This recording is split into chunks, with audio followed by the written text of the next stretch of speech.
I'll never forget the time my sister Danielle and I were home alone one Friday night when our parents were out. I was 12 and she was 13. We have an average-sized house, but you can hear everything going on in there. For example, you could be on the top floor and hear someone talking down in the den. We were both doing our own things in our rooms upstairs. That's when I heard it. A slight tapping coming from downstairs in the den.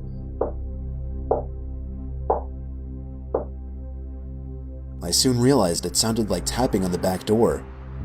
I assumed it was Danielle, so I went down to the den. It was too dark outside to see who was out there, so I flipped on the outside light. It wasn't my sister, but a random guy. He looked mid-40s, long black hair, graying a bit, red cheeks, probably 6'1". Being that this was our backyard door and some stranger was standing on the outside of it, I almost ran away. But the guy was staring at me with a kind of unintimidating look, as if he needed help.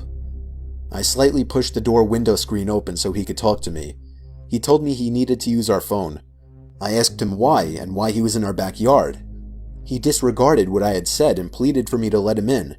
I told him sorry and asked him to leave before I would call the cops. I tried to slide the door window back up, but he actually blocked it with his arm and began reaching into my house trying to unlock the door. When I cried for my sister, the guy pulled his arm away. I ran upstairs where I met my sister halfway. She took a peek through the den stairway to the back door and saw the guy standing there still. She called our parents. They told us to call the police and to stay upstairs. We both stayed in our rooms for a while. There was no more tapping or anything, so me being my 12-year-old self trying to be brave, I went downstairs to the den. He wasn't standing by the door anymore, but the door window was lower than when I had left it. Then I realized I didn't shut it in the first place. I walked closer to the door and then looked to my left. The door to the office was now open. I could have sworn it was shut earlier. It was too dark to see anything inside, and there was no way I was going in there. I took out my phone, opened the camera, turned on the flash, and pressed the button. As the phone took the picture, the flash from the camera provided enough light to see the guy who was standing at the door was now hunched over my office desk, and in the picture his head was turned to be facing me. I didn't know if he was running at me or not, but I felt like he was, and I ran upstairs and locked the den door. A familiar light tapping began coming from the den door now, and I could hear the man on the other side begging me to open it. I cried for my sister again and bluffed to the man saying the cops were here. After that he stopped, and I could hear the back door open and shut. It may have been stupid to say that, as it ruined any chances of the man getting caught and arrested, but it may have also saved our lives, as the cops did not arrive for another 5 minutes. This story is told under the author's father's point of view. Me and my girlfriend's brother had been talking about hunting, and I had decided to take him on a hunting trip. It was his first time going, so I wanted to take him somewhere where I was sure he would get a deer.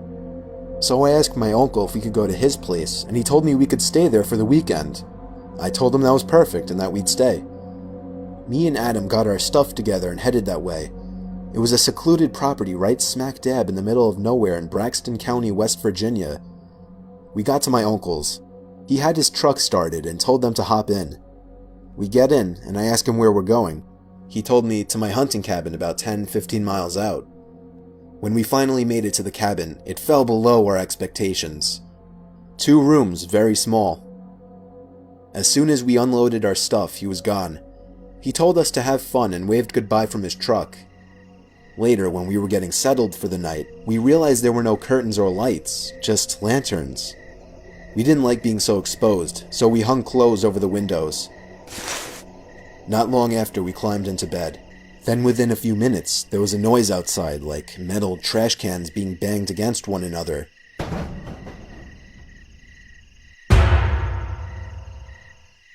Adam started to get paranoid until I said, "It's probably just a bear or something, go back to sleep." I told Adam, "Don't wake me up unless the cabin's on fire." I went back to sleep, at least until Adam started shaking me, saying, "Cliff, wake up, there's someone outside." "No, go back to sleep, there's no..." I stopped, because on the outside wall, besides Adam's bed, a noise, almost like someone or something was raking its claws or nails all the way down the side of the cabin and stopped at the far window.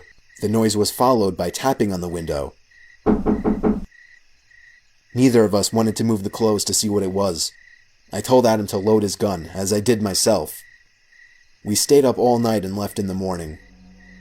We questioned my uncle if he was playing a trick on us. He didn't have a clue what we were talking about. The author says his dad never went back to that cabin. The picture attached was taken by his uncle before he left them, and you could see the cabin in the background. I was 19 years old at the time, working at a sketchy motel. The motel was pretty run down, and the majority of people who stayed there were locals that were just doing things they weren't supposed to be doing. Let's just say the cops came by multiple times a week. I worked as both a front desk person, checking in these creeps all hours of the night, and as a housekeeper who got to clean up their nasty, vomit-smelling rooms afterwards. One afternoon, I was working as a housekeeper in the second building of the motel on the backside furthest from the office. I hated working over there because it not only had the most worn-down rooms, but it was always pretty vacant over there and way too quiet for comfort. I began cleaning one of my last rooms and wanted to get done in a hurry because it was getting late. I was washing the mirror in the room that I was cleaning when all of a sudden, I saw a man in the reflection staring at me. He was mid-50s, dirty, with long, greasy hair. Startled, I screamed, "Oh my God." I told him he scared me. The room I was currently cleaning was vacant, so there was no reason why this man should have been in there watching me clean. However, we just had a meeting on customer satisfaction, and my boss was really pressuring us to be more polite and help the guests any way we could. Sir?" I asked him cautiously. Can I get you anything? Towels?" The man just stared back at me with a crooked grin and held out his hands to me. I thought maybe he was handing me a tip for cleaning his room earlier, but when I looked down, I saw he was holding a $100 bill. Alarms started going off in my head. No one tips $100 on a $40 a night room. The man just smiled and said his name was Terry. He said he was staying in the room next door with his wife Sherry and sort of joked about their names rhyming. He smelled like car oil and alcohol. When I asked him why he was trying to hand me $100, he laughed deep in his throat and said, "Me and my wife were watching you, and we just wanted to have fun with you." I felt like my heart jumped into my throat. No, I can't do that, sir, I'm sorry." I wanted to run out of the room screaming, but he was blocking the door, my only exit. The man smiled again, taking on a softer tone of voice, and invited me to come into his room to meet his wife, just to talk as friends. I nervously told him no again, and that I had a lot of work to do for the day.